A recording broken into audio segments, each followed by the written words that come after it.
That one's drilled to left field. Is it high enough? See ya! A walk-off grand slam, and the Yankees win! He drives one, deep left field. That goes Upton, back near the wall. It's out of here!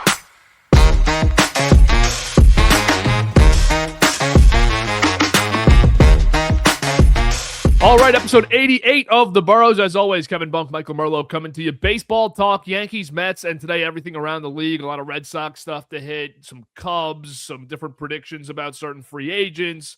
Mike, a pleasure to be here today with you. It's been 10 days since our last Boroughs, and it feels like nobody has signed. Mets briefly signed Jorge Polanco. We probably won't touch on it too much today, much more about what they could continue to do. But Michael King signed yesterday, and I think King is the first guy of our offseason that both the Yankees and Mets could have been in on. The Yankees were rumored a couple times, even more than the Mets were. But we thought that King before the offseason would be a really good fit for the Mets. I thought the contract he got, the 3-year deal, would have been a nice fit for the Mets after seeing it now. What were your thoughts when he signed last night with San Diego? I did not expect to re-sign. Yeah, I didn't expect to re-sign. I was kind of pissed. The contract structure is very interesting. I'll read that over in 1 second. But he has the opt-outs after every year, basically. I was surprised. This was certainly a deal, Kevin, that I thought David Stearns could have done. I think when we projected the contracts for each free agent, I had him at 3 years, $75 million, so that's not surprising either. Getting 25 a year with the opt-outs, he's able to hit free agency again if he has another big year like he did in 24. But I was pissed because I thought that this was a guy not only the Mets were in on, but a player that I think David Stearns looked at and said, like, this is somebody I could work with. And this is a guy that is not going to cost me a ton of money. And I'm not going to commit a lot of years, but I might be able to get production out of this guy, kind of like a 2 or a 3 starter. And I'm not trying to meme at all, but I thought the idea that Mendoza was with him with the Yankees would have been an easy connection. And I know it's like a joke at this point, but I would have just thought King was a guy who was beloved with the Yankees, gets moved for a generational player in Soto, and then you could have just said, if you were Mendoza, I really liked working with him. Let's bring him over. 3-year deal. He fits what we want to do perfectly, but they don't.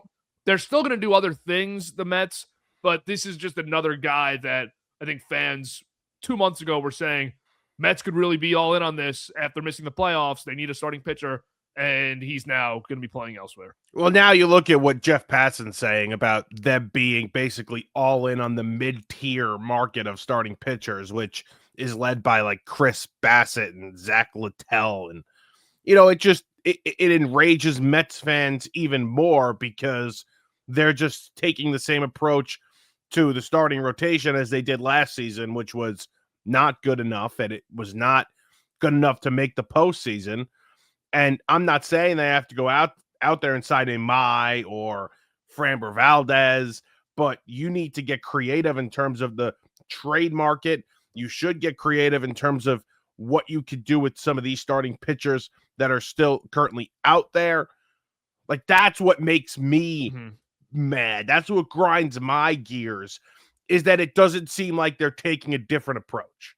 That's fair, because last year we could pinpoint a lot of different stuff.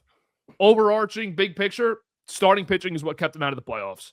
And you cannot tell me otherwise, because they needed to win one more game. They didn't. Starting pitching being slightly better would have won them one more game. They lost so many in the summer because of their starting pitchers. Michael King gets you into the playoffs last year, and you have an opportunity to bring him in here. Unless you're going to make the SKUBAL move or the Peralta move, which is possible. Don't get me wrong. I'm not going to sit here and say they're definitely not going to do it. It's possible they do that, but right now you just have guys you can lock up and feel great about and continue to have flexibility to add one of those big-time pitchers too. And now, you lose another target. And think about it this way. This is a better way of saying what I just said. You signed Michael King. You're not upset about the money you gave him. From everything we know, the owner doesn't care about spending money, and I believe that. So now think about the extra flexibility you have for the next 2 years, saying, I can trade Tyler Sproat, and I have a really good starter already that we just brought in. So it's just like a spot in the rotation checked off for me to add flexibility to what I want to do pitching-wise. It's frustrating, and because when you look at SKUBAL and you look at Peralta, and you can even take SKUBAL out of this because he's the best pitcher in baseball. He's up for a contract. He's going to break the record for the most money a pitcher has ever gotten, right? So we could take him out of this for a second. A guy like Peralta would be perfect. He had a big year last year. He's had some really good years in his career. He would be perfect for the Mets right now. He's going to cost a decent amount. I'm not saying he's not going to, but it's not going to be nearly what SKUBAL's going to, they're going to get for SKUBAL. And I don't think David Stearns has the appetite to trade for somebody like that, even though he knows him, because he's a rental. And I don't think he's going to, because I think he's just going to look at it and say it's a waste to give up one of these prospects, one of my pitching prospects that he values so close to his heart. I don't think he wants to give one of those guys up for a rental. Yeah, and I get it, but I don't know. I just feel like are we at the point where we could say, and I don't know if I'm even there, but Stearns is not necessarily the perfect pairing for this owner. I almost think with Cohen, you'd be more beneficial with a Dombrowski or a Preller who is saying, okay, I get to spend money. I'm going to trade my prospects and I'm going to put the best team on the field every single year that way, instead of this kind of long, I feel like he's still operating as if he's the Brewers GM, but he does have Francisco Lindor and Juan Soto on the books. Yeah, because I think Cohen wants the sustained success. He wants the farm system to be really good, and he wants to be able to bring homegrown players up. So I think they align in that sense. I don't think they align in terms of spending money, because I think if you ask Cohen would have re-signed Pete. Cohen would have went the extra $6 million with Diaz, and he probably goes out there and signs one of these starting pitchers, right? Mm-hmm. Yeah, and people always said, what happens if you give a guy like Billy Beane a payroll? What happens if you give him a big-time payroll? And I was always on the side of, I don't know if it would work great, because he obviously has a process that works for him, and I'm sure he would have loved to increase spending by, 20 million, 30 million at any point in time, but that would have prevented him from doing what he normally does best with developing the farm system and developing young pieces and retooling his organization. So the advantages of a guy like Stearns or Bean get taken away when you try to turn into a Dombrowski or a Preller, but those guys also have advantages that the other two don't. Whatever. Disappointing so far, though. That's the least you can say. It is disappointing. They have not gotten better. I was talking to Nico about this the other day. When the season starts, there is almost no chance we will sit here and say this team's better than last year. But we've spoke about it on this show. They could be better if young pieces take the leap that we're not necessarily anticipating right now. But disappointing offseason so far. I think on paper, you will look at the team. I'm going to give you a couple of moves that I think they're going to or should make. And it may not feel like upgrades, but I think they will be. So I think we'll look at the team next year, and I think we'll say it's very close, but on paper, I think they were better in 2025. But they will win 5 or 6 more games than they did because of the way just the season went. I had a friend say this to me last night. If the Mets replayed the last few months of the season last year right now, do you think they actually make the playoffs? Miss the playoffs? If you replayed them? That's an interesting question. Right now. I'd say, I'm going to say yeah, but that's an interesting question. I don't really have a good answer for it. Okay. But you understand the premise of the question. Yes. You understand why you asked that and why I would say, no, I think they probably make the playoffs. That same team plays another 162. They might win 5 more games with just that team. Right. That might have been their worst possible season. Right. So I think that's the way I'm looking at it. I don't think everything is going to go so poorly the way it did in the last 4 months of the year. Now, obviously, a lot of things went well in the first 2 months of the year. So it certainly evened out in the year. But I think there's going to be a more consistent team next year. But I have to see the next moves, and I'll tell you those moves if you want to hear them. Yeah, we'll get to them in 1 second because I just want to bring up this point. I had a friend who said to me, that the 2024 Mets, it was like a Daniel Jones year with Dable, like a first year of that, where they overachieved so much. And this was a Mets fan said this to me, that they overachieved so much that it messed up the reality of how good the team actually was. And everyone thought you're adding Soto to an NLCS team that was 2 games away from the World Series and put up a decent 6-game fight against the Dodgers versus, okay, this team really was not a top 4 team in the league. We're not better than the Phillies. Adding just Soto, and they didn't add just Soto, but you know what I mean? Adding just Soto to this is not going to just make us a top 3, top 2 team in baseball. So I think it's also possible that you could say if the 2024 Mets played their season again, they wouldn't get close to where they got. And it's 2 hypotheticals. Yeah. But, it's an interesting 2-year case study for the Mets. It is. And I sort of understand that point, and it makes some sense. But it is crazy that they didn't do a lot last offseason outside of Soto. And you want to tell me that David Stearns didn't, I've seen this and I believe it. I don't think David Stearns actually wanted to sign Juan Soto. Like, I think if David Stearns had, and we've said this, if he had his choice, would he give Juan Soto $55 million a year? No, he would not do it. And we're seeing that this offseason, he definitely wouldn't. I'm 100% confident in saying that. Right. So he wouldn't have done that. And there was probably some kind of deal made where Stearns said, all right, you could sign Soto if you get him, but I'm doing the rest of this offseason my way. And then next offseason, I'm doing it my way as well. Yeah. Like, this is going to be my way or the highway from now on. Yeah. And that's what it seems like we've gotten the last 2 years. It does. You could tell where I think Cohen inserts himself versus where Stearns has all the control. And that is fine with me, but that is a rare thing too, as a fan, to be able to sit here and say, okay, that was a Cohen move. Okay, that was a Stearns move. And I think that when they do these things, they're in agreement. I don't think they're stepping on each other's toes either. So I don't think it's a problem. No, I don't think it's a problem yet. I think if he has another losing season, it becomes a problem. Because Cohen's just going to say, well, look what happened when I did it my way in 2022. We went to the playoffs. Yeah. Look what happened. And you can't really point out another time because 24 was a lot of Stearns. But either way. 23 was a dud. But dud. What if they miss the playoffs next year? Is he the GM? I don't know. Next winter? I don't know. They signed a 5-year contract, $10 million a year. Which, again, shouldn't matter to Cohen if he wants to make a change. Right. I just, where are we at? 24 was his first season. So we're only at 3 years. It'll be 3 years, but with 2 of them out of the playoffs.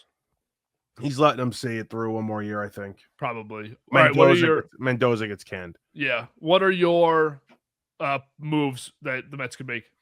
All right. Well, last night, I presented this plan to friends, and then Michael King signed an hour later. So hopefully none of this happens. So Michael King was one of the guys. I'm no longer going to give a starting pitcher solution. Okay. First base. Jorge Polanco cannot play first base. Okay, if we're going to sit here and preach run prevention like Mr. David Stearns does, we are not putting somebody at first base that has never played the position before. Okay? Not doing that, Scott Hatteberg. We're not doing that. So he can be the DH, and I'm perfectly fine with that. And, fill in the middle infield and third base. Whatever, fine. You got to get a first baseman. I got 2 guys, right-handed bats, Wilson Contreras or Yandy Diaz. I've been pounding my fist on the table for Diaz. One of those 2 guys works for me. Think the offensive upgrade in terms of batting average and just consistency from the position, especially defensively. I think you're upgrading there. Obviously not power, but you're upgrading a couple of other spots there. So I'm good with that. And then Bellinger. I think Bellinger is the move that has to be made offensively that puts you over the top. I don't want to get crazy with the numbers, and we could discuss that, but I don't think they're going to push that. Like, we've talked about how the Yankees aren't going to push over a certain point because of the Mets. Mhm. I actually believe the Mets also have a big time breaking point with Bellinger. From what I've read, they like him. They don't love him. They're not going to push the Yeah. Yankees, over the rail here. So Bellinger, but to a point. That's it. No, I got a couple of relievers, but I'll let you interject But here. either way, yeah. So first of all, I don't think the first move would happen. The Contreras Diaz, even though I agree with you. But they're sitting at a team right now with their middle infield set. I think they like Simeon and Lindor. I think they want him to play all It's fine. year long. It's fine. And that's cool with me. First base, I think Polanco's where they're definitely just going to shove it. I think they do sign, I'm going to do this, it's going to piss you off, but I think they do sign like a Goldschmidt type of guy because you just want right-handed platoon veteran who could be a defensive replacement if you need it. I don't think they actually signed Goldschmidt, but who knows? I mean, it's kind of a fit. It's probably going to be Goldschmidt. It is kind of a fit, and you're going to get clowned. Totally going to be Goldschmidt. But then you could look at the rest of the infield and say, when it comes to adding Yandy Diaz, he has to play every day if you add him. So Polanco is going to take snaps away from. Or games away, starts from Beatty, Mauricio, and/or Vientos. I think they trade one of those guys. We gotta trade maybe even two of those guys. Yeah, I think Vientos and Mauricio should both get moved. And not Beatty. And then I'm going to tell you something that I don't want to say on this. Beatty would be my starting third baseman going into the year. Obvious, yeah. Who else would it be? But I wouldn't replace him. I wouldn't bring in Bregman. If you told me you can give Bregman a 6-year deal or you can start Beatty this year and commit to Beatty till the trade deadline, I'm easily committing to Beatty. I got you. You didn't get me. I got you on Beatty. But I do think he deserves the chance to get till the deadline this year at third base. And he is the starting third baseman. I don't care who's pitching, righty, lefty, I don't care. He's my third baseman until the deadline. Make sure everything else is buttoned up. We'll reevaluate it then. Yeah, I'm good with it. I completely agree with it. Because as much as I think Beatty's not a franchise cornerstone third baseman in any way, he deserves a shot at some consistent run. And I think the few times we've seen him get consistent run, whether it's defensively or offensively, you see something that makes you say, okay, this guy could be the starter. All right. He could be a bottom 3 hitter. Who are your relievers? Pete Fairbanks or Mason Miller. So what would the Miller trade look like? I don't know because you told me that hell no on a couple of them the other day. So I think maybe. Yeah, Miller's, it's a tough trade because he has the service time. He is great. He's young. And I don't know why the Padres want to move him. I would go Sproat, Vientos, Mauricio, and another prospect. And I think that's a lot. I would say yes if I was Padres on that. I think that's a lot. And the Mason Miller trade you sent me the other day was bad. It was like Vientos, Acuna. Well, it was funny because it was Vientos, Acuna, somebody whose name I can't spell, and another single A prospect. Yeah. If I'm AJ Preller, how do I say yes to that? Okay, you're giving me 2 crap players, a guy who we don't know, and no, we know him. Single A player of choice. He knows the guy that I'm talking about. It's like a nice Italian name, like Santucci or something like that. Fantuccio? No, Santucci. Mets get Mason Miller. Padres get Vientos, Acuna, top pitching prospect, not in the majors yet. Can't spell his name. Starts with an S. And another low-level prospect. Wow, you should be a GM.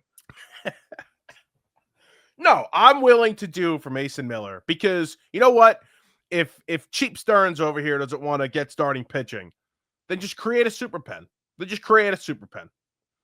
Go get Mason Miller and put him right in front or behind, I should say, of Devin Williams, who, by the way, Devin Williams is going to have a big year. I'm fully on board. Just like Mike Dawson, just like no. This is different. I'm fully on board with the Devin Williams bounce back. Congrats on Luke Weaver too, by the way. I like it. I actually really like it. Yeah, you just built the worst bullpen in the American League, dude. I actually really like it. So Yeah, I'm pumped. great stuff. And by the way, Clay Holmes getting absolutely clowned joining Team USA. First of all, he's going to help the country. Okay, that's the first thing. Yeah, thank you for your service. And the second thing, like, was he that bad last year? He had a 1.14 ERA plus. He had a 3.58 ERA last year. Was he that bad? I've seen worse.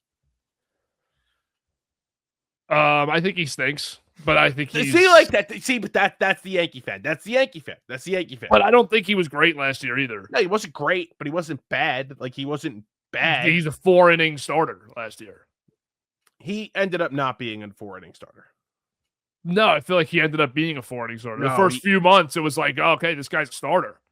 No, and then it was, wow, he can't pitch at all. And then it was, oh, wow, he's pretty good. I think I stopped paying attention in the wow, he can't pitch at all portion of the season. Hold on, I'll tell you how many innings he went per start. Maybe it's over here. Maybe I have to get my calculator out. I'm probably just gonna get my calculator out. But I'm all aboard here with him. Where's the innings? Oh. Divided by 31. 5 and 5, about 5 and a third. 5, yeah, 5 and a third. Okay. Congrats. I mean, that's legit. Like, in today's baseball? Are you serious? He should actually be starting the game for Team USA. Yeah, get rid of SKUBAL and Skeens. You don't need him. Can we talk for a second, though, about... This is my opportunity to just glaze. Yeah. About how Judge has just brought the country together with this being the captain. Okay. Last World Baseball Classic, Adam Wainwright was the ace. This year, the two best pitchers in the world decided we're coming. We're coming to play for our country because of Judge. We haven't done a show together. I don't even know if we were doing Batter's Box yet when the last World Baseball Classic happened. Okay. Yeah, I don't know if we were. All right. Or we didn't like know each other well. Here's what I have to say about the World Baseball Classic. I would rather the Mets win a spring training game than actually care about what happens with Team USA in the World Baseball Classic. I will watch the games because they are entertaining as all hell. But I do not give a rat's ass. I'd rather all of my players sit out. I do not. The fact that Nolan McLean now is going to be pitching in this stupid tournament is pissing me off to no end. Done. Out. Don't care. If you get hurt, you're dead to me. I love the World Baseball Classic. The only thing I'd want the Yankees to do more than the World Baseball Classic is win the World Series. It's the only thing I would care more about as a Yankee fan, or get to the World Series. Like, winning the pennant would be just more fun than the World Baseball Classic win. But I love the World Baseball Classic. And going through this roster, I mean, Japan's going to be loaded. You know that. You know that the DR, PR teams are going to be loaded. Team USA didn't have it pitching last time. And you look at their lineup, you look at their pitching. This is must watch. You got Judge, Skeens, Bobby Witt's playing, Cal Raleigh's playing, PCA's playing, your guy, Corbin Carroll. You have Clay Holmes, Kyle Schwarber, Will Smith. Gunnar Henderson might not start. That's how good this team is. Because of Judge, he's the face of the league. He's the greatest player ever. Because of Judge. Ohtani couldn't get any of those guys to play for Japan, mainly because they're not Japanese, but also because he's not Judge. Oh, yeah, that big part there. Is Holmes even going to pitch in this too, by the way? One last time. Yeah, they need pitchers. The pitching sucks. You have Joe Ryan, you have Skeens, you have SKUBAL, you have Logan Webb, McLean. Clay Holmes, you're sixth in the rotation. The bullpen's great. They got Mason Miller. Bednar's in. Come on. I mean, this bullpen's loaded. Oh, they have Miller. Whitlock's pitching. I don't know if I want Miller anymore now. Matthew Boyd's going to be there. This is the seventh pitcher is Holmes. So he's coming out of the pen. He's a piggyback starter. That's fine. It's all you need. Hopefully he's not in at the end of the game. You don't want doesn't pitch. The guy who makes the last out has a high rate of tearing his Achilles, so you don't want him to close. I don't want any of them to pitch. All right, let's get back to free agency. Bellinger, Bregman. Let's talk Bellinger first. Yeah. The Cody Bellinger contract rumors are insane. Yeah. If he is asking for 8 for $400 million, $50 million a year, it's a believable ask from Scott Boras, because I think we all know he's not going to get that. But he's looking at baseball as 8 years of a $50 million player is what I am pitching Bellinger as. But he's trying to find that middle ground where teams, instead of spending 185 on him, maybe have to get desperate for a middle ground of like 220, 230. And that helps Bellinger out a ton. But I also feel like he's killing him here because of how long Bellinger is going to have to wait to give all these teams an answer. Well, Bellinger's going to, this is what's going to happen, is he'll wait and wait. And if that price doesn't come down, the teams that are desperate for an outfielder, desperate for a bat, and, I'm not saying one of our teams are those teams, but maybe they are. Who the hell knows? They're just going to walk over to Kyle Tucker. Like, at what point does the bidding get so high on we've talked about this with the Yankees. At what point does the bidding get so high on Bellinger where you just say, you know what? We're going to Tucker. We're going to Tucker here. Yeah. I don't know.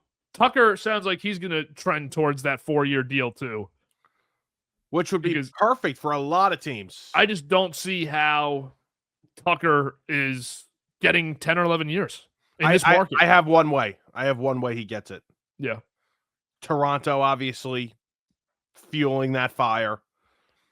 And a team like the Giants, who have been looking for that star, they traded for Devers and took the contract, but get that star to pair with him. I wouldn't love you have two left-handed bats, but either way, you pair Tucker with Devers, and you finally get that big-time free agent to sign with you. And it would be a situation where they just blow everybody out of the water. Like, nobody's close. Like, not even Toronto.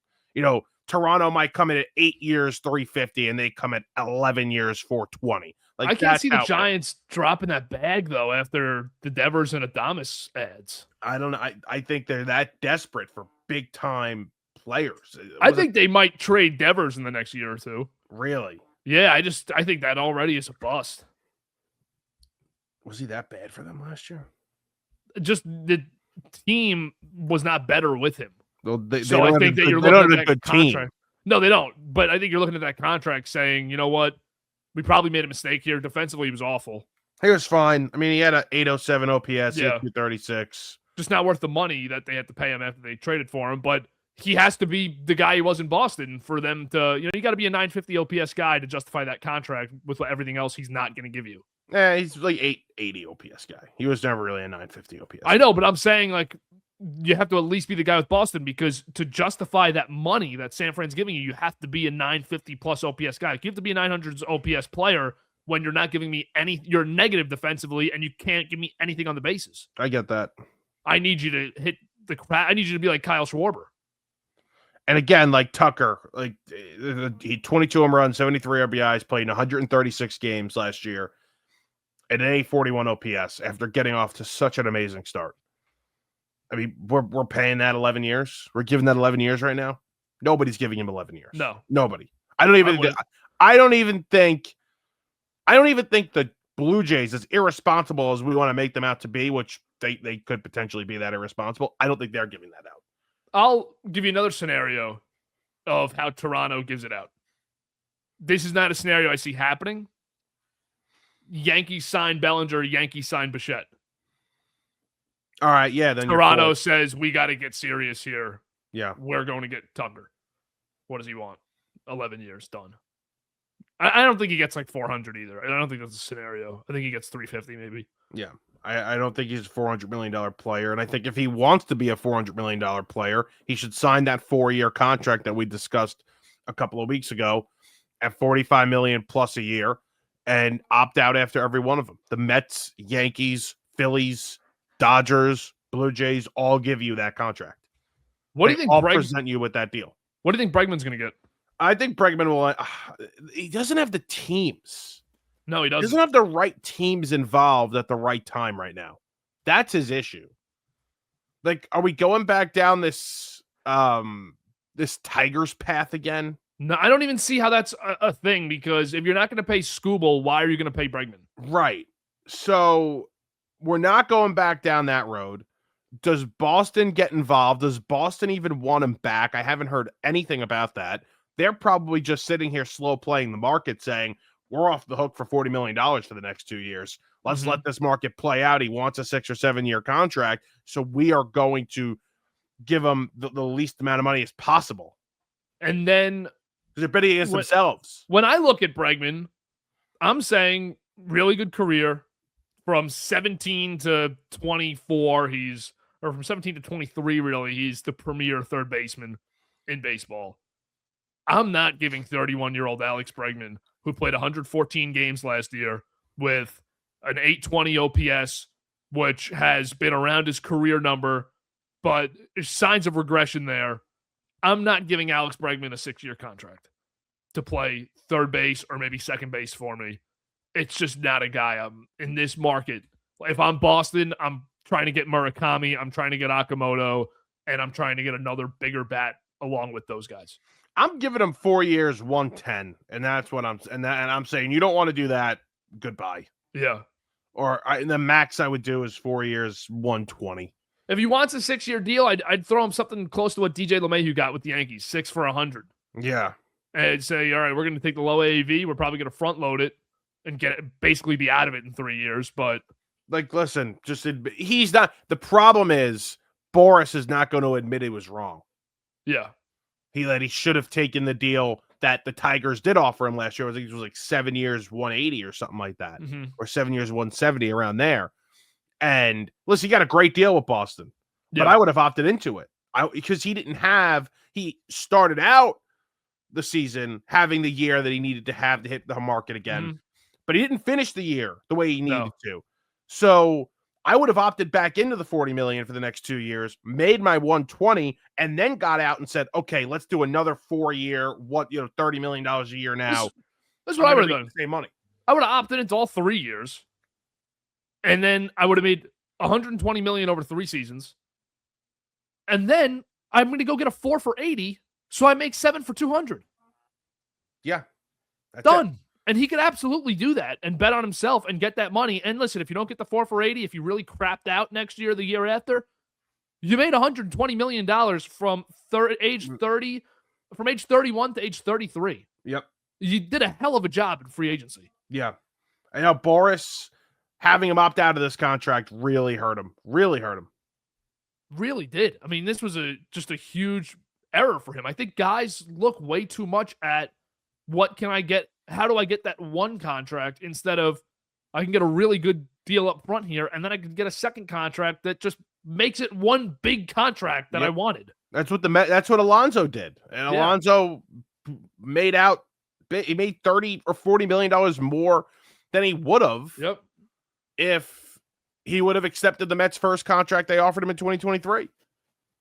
What would the number for Bregman have to drop to for the Mets to even consider it? Like 4 years. Or the Phillies. 3 years. So I don't think the Phillies are in on him at all right now. No, but I would be. See, that's a team that if I was Boras, I'd be calling them. Because they're trying to move Castellanos. They have to move Castellanos. They want to move. They want to move Bohm. I just don't know how likely it is. Yeah. If I move Castellanos and I move Bohm, I'm my replace. You already got Adolis Garcia to play right field, which is fine. He stinks, but it's fine because Castellanos 1 year. is terrible. And he's better than Castellanos. And I'll upgrade a third with Bregman over Bohm, who stinks too. So if they could move Bohm, then I think it's a perfect fit. But doesn't look like they're able to do that right now. No. Who else do we have to hit on here? Oh, how about Murakami quick? Yeah. I mentioned him. He's got to sign by Monday, right? Yeah. So no rumors. No rumors. Nothing. And I do think we've gotten to a point where us as fans, social media is really kind of downplaying what he can do. Yep. And I don't think teams are in that same situation. I think they're smarter than that to fall into what people on social media are saying. But there are analytics about trouble with off-speed pitches. He's a real fastball hitter. And they don't think his bat's going to translate to Major League Baseball. he might be a 1-year deal guy with the lack of buzz that he's gotten. This might be a one for 22 million, 23 million, and go hit the market next year, but prove to us you can hit in Major League Baseball. Yeah, this is going to be a short-term deal, whether it's a 4 or 5 year deal with an opt-out after 1 or 2, or like you mentioned, the 1-year deal. Are any of our teams involved? I mean, I feel like the Mets are involved. I feel like the Yankees had been rumored to be involved here. Mm-hmm. I think the Yankees probably spoke to him, but when you look at their lineup, there's no spot. It's another left-handed bat. If you signed Murakami and he had the year Ben Rice had last year, you're really happy with Murakami. You already have Ben Rice, though, so why would you do it? I think the Mets are involved. I do, especially if it's a short-term deal. And they have the opening at first base. So if it's not, one of the guys I mentioned, it's Murakami at first and Polanco DHing, or vice versa. They're splitting time, whatever it is. So I think the Mets are involved. I think the Mariners are certainly involved. And it'll be interesting to see where he goes. Maybe the Padres are involved if it's a short-term deal. Although I got to read you how they structured this contract. Let me pull it up on Twitter quick on my computer. I got to read you how they structured the King deal. So King is 3 years, $75 million, includes a $12 million signing bonus, and then salaries of $5 million in 2026, a $28 million player option in 2027, $5 million buyout, and a $30 million player option in 2028, no buyout. Okay. So it makes a lot of sense for him to, I guess, opt in. Yeah. Almost every time. Especially with the lockout looming next year. Yeah. That's fascinating, though. And it also shows you, they don't have their money situation figured out. They're hoping they have it figured out in a year from now. Yep. That's an interesting contract. The other thing bookmarked on my Twitter was how Marcus Freeman might be coming to the Giants. So I'm looking right now on MLB.com. Mark Feinsand put out an article yesterday about Murakami's potential suitors. He obviously is as dark as all of us are, but he said he heard last week that the Diamondbacks were in on Bregman. He doesn't think that's a fit, but he thinks Murakami could end up in Arizona. The Angels have a need, and depending on how they value him at third base, he could end up being an Angels target. I mean, it's like there's nothing here. There's nothing. I'm going off of what the Mets went there. Stearns went there himself and scouted him. Yeah. Cashman's been in Japan and seen these guys play. I'm going based off of that. And then you obviously have the West Coast teams. I think the Pirates are a possible fit too, just to say we need to get a bat in here. This is going to be a nice contract for the team. Let's take the gamble. Yeah, that'd be a little. I mean, it would totally suck. Red Sox are definitely, I think, in on him though. That's the one team I have confidence to say Boston's done some serious work on both the Japanese corner infielders. Interesting. I keep forgetting that Akamoto is still available. There's nothing on him either. Nothing on either of them. The only thing I heard on Amai last night was how the Yankees are apparently out on him now. Jack Curry was just like, don't expect it. Yeah. But who knows? I mean, we know that's why I'm telling you before the show, we're talking about this article about Steve Cohen in the New York Post and the Mets payroll. I don't think any of the writers know. I think they just have to put out information. And that's why this offseason sucks, because not only does it just drag out completely, but now you got fake crap coming out because these guys have deadlines and like you mentioned, need something out. Yep, absolutely. All right, I want to just hit some Yankees quick before we bail out. Yeah. The rumors around the Yankees, we've kind of hit on a few of them already. The Bellinger contract and what maybe King, like if they were in on King. I just read they didn't offer King. But we've hit on a few guys already that they have rumors attached to. My Yankees hot take this offseason is I'd rather have Bo Bichette than any of the available free agents. Cody Bellinger, any of the starting pitchers. Bichette just feels like an incredible fit for the Yankees. And I think people spend too much time focusing on what Bichette doesn't do well versus what he does do well. And this is just the high contact right-handed hitter that the Yankees have needed for the last few years since DJ LeMahieu fell off. his MLB resume in 5 years now in 6 years as a starter for the Toronto Blue Jays. 5 of those seasons, he had over an 800 OPS. The only one was 2024 where he didn't. He played 81 games, was terrible. But him on a 5-year deal for the rate he's probably going to get is much more encouraging to me at his age right now, which is 28 years old once the season starts. That's much more encouraging to me than Bellinger, who's had a really streaky last 5 years. I mean, just hitting both ends of the extremes with great seasons and awful seasons. And him getting maybe a 7-year deal. I'd rather have Bichette on the team for the contract he's going to get, especially now with the notion that he's willing to play second base and move off of shortstop. That gives you great flexibility in that contract. Yeah, and you like the fact that he's this kind of different offensive player than what you see normally, that he is that contact guy, that he's basically the opposite of what Brian Cashman usually goes for when he's looking for offensive players. I'm assuming you like the change up here and what he would add to that lineup. Yeah, I love the higher average. I love that he gets on base, and I love that his OPS stays high, and he can still give you extra base hits. This is not Luis Arias as a contact hitter. This is a guy who has pop, could give you 20 home runs and hit 290, and also could give you a top 10 extra base hit season in baseball in his best year. Yeah. Yeah, what are you doing about second base and third base here? How do we move in that? Or shortstop? So in my scenario, I would just play him at shortstop. I'd dump off Volpe, and I'd keep Jazz for the year, would not re-sign him. I think the Yankees in a Bichette scenario, though, would trade Jazz and play shortstop with Volpe, Caballero, and Cabrera this season. The Jazz trade rumors are real. Yeah. I don't think that – I mean, Cashman himself said they're listening to calls, which tells me there's a good chance he's not on the team next year. Mm-hmm.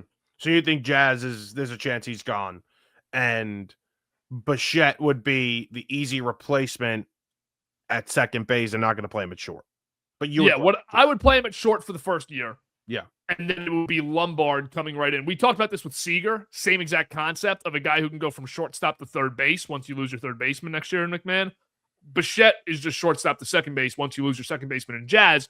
But if I'm going for a World Series next year, I don't think Jazz, what team is trading a crazy return for 1 year of Jazz Chisholm? No. As good as he was last year, nobody's giving you something that I think is worthwhile. Keep him on the team, and your middle infield's Bichette and Jazz for next year. That's a really good infield. And defensively, not so much up the middle, but overall, offensively, that's the best offensive Yankees infield they've had in a decade plus. Bichette, Jazz, McMahon, Rice, and Wells. It's not like 2009 Yankees. No, not Jeter, A-Rod, Cano, and Teixeira, but every guy's competent. No, it's not awful. It's not great. It's not the best, but it's not bad in any stretch of the imagination. I think the one question, and I agree with you, if you're going to win a World Series this year, why are you trading Jazz?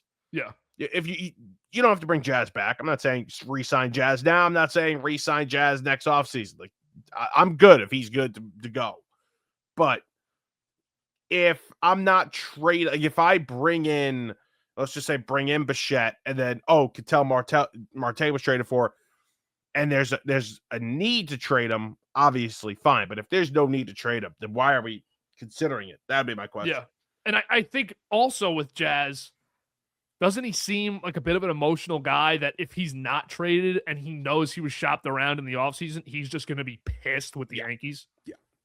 That was not a guy that if I was Brian Cashman, I would have said we're listening to stuff. Like every GM knows you're listening. Yeah. You've told them. Why do you have to tell the New York Post? It's a good point. I wouldn't want doesn't need to be out there. I wouldn't want him that way. And also, he was one of your 3 or 4 best players last year. And he's good. He's starting on every team in baseball. I mean, he's not a slouch. I wouldn't re-sign him because I don't think he's a long-term piece, and that's why Miami traded him. But he's not a slouch. This is a guy that I wouldn't have opened up to the world that I'm thinking of trading him. Well, let's not go off of what the past regime in Miami did. Okay, they were great. No, the fact that Miami team didn't think of him as a long. You realize Jazz is replacing Simeon next year, right? I mean, with the way that life seems to be going, yes, probably. Yeah. When does Judge come over? Yeah, you're going to get 40-year-old Judge to be your first baseman. Finally, Stearns finds his long-term first baseman. The MI stuff is interesting because it was widely reported 2 days ago that the Cubs and Yankees were the only teams in on him. They were the final suitors. Last night, Jack Curry comes out and says, stay tuned on MI, but don't expect it. And I don't know, what I'm buying, but I think we've both been in sync with they should probably be trading for a starter. They should not be signing a starter this offseason. I mean, going through it last, I was driving and I was going through it in my head. Like, let's just say they signed Amai for $200 million. Mm-hmm. How much, since they signed Cole, would have they spent on starting pitchers, total contracts, since they signed Cole to signing Amai? Yeah, you would have spent $320 on Cole, then $210 on Freed is $540, $530 plus $200 for Imai is $730 plus $162 for Rodon is $892 million on starting pitchers. You could solve a lot of issues. Yeah. In this world with that kind of money. And the Yankees would have spent on starting pitchers since 2019. Yeah, I don't think that's just why I never thought it was realistic. I never thought they could sign a starter. I thought King was perfect for him. Do we not all watch the Yankees in the playoffs and say their bottom 4 guys can't hit? Is that not every year we're watching it saying that? I mean, why are we not adding a bat?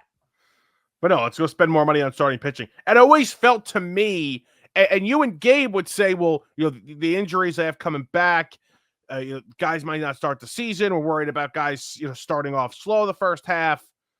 Like, that's fine. That doesn't mean you spend $200 million on another starting pitcher. No. It's never pitched in the major leagues before. And they're obviously financially conscious of what they spend. That's a given. And I don't think their budget or whatever you want to call it is a problem. I just think you could tell they're keeping it at a certain range or threshold of spending with the tax. And you could just go get Bichette. If you're planning on spending $40 million, say, because this is what Yankee fans want to pretend the narrative is. Hal Steinbrenner marched into Cashman's office a month and a half ago and said, you can only spend $40 million, no more, no less. That's it this offseason. All right, go get Bichette or Bellinger. Go add a backup catcher. You're at like $32 million right now, $33 million.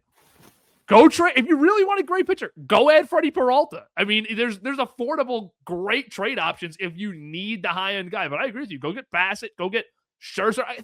Screw it. Go get Verlander. I don't even care. You have 4 really good pitchers in June this year. Schlittler, Rodon, Fried, Cole. You have Will Warren. You have Clark Schmidt. You don't even need another starter. You have Luis Gil. You don't even need a 5th starter. You probably trade one of these guys to go get something else. Trade one, move one of the others to the bullpen, and then you have 6 starters. So you're fine. I don't know why you need to go get a guy like Imai, especially when Tarek Skubal's a free agent next offseason. Yeah, I was very confused by that. So that makes sense, and I wouldn't go get Imai. I would go get a Bassett or somebody like that.